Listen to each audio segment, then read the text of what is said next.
let us begin our celebration.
In the name of the Father, of the Son, of the Holy Spirit. Amen. The Lord be with you. And with your spirit.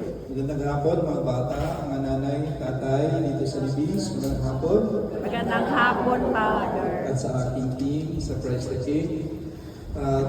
Ngayon ay nasa 33rd Sunday na tayo ng Ordinary Time. Isang linggo na lang ay Christ the King na. At yun yung huling Sunday na green ang aming suot. After that, magiging purple. Pero alam niyo ba, may kaibahan yan. Ano ang purple ng Advent sa purple ng Lent? Alam niyo ba?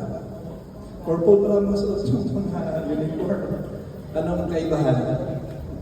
Yung purple ng Advent symbolizing life. Kasi darating ang ating manunubos. Life. Bluish purple. Blue, life. Ang purple ng Lent ay cross.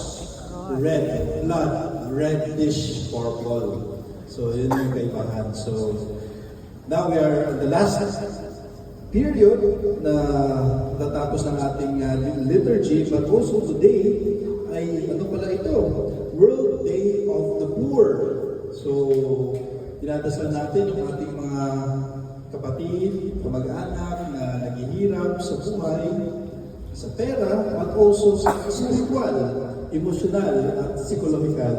So we pray, we trust to the Lord, even ourselves, that the Lord will continue to fill us up and provide what is lacking in our lives. So my dear children, brothers, sisters, let us acknowledge our sins and so prepare ourselves to celebrate the sacred mysteries.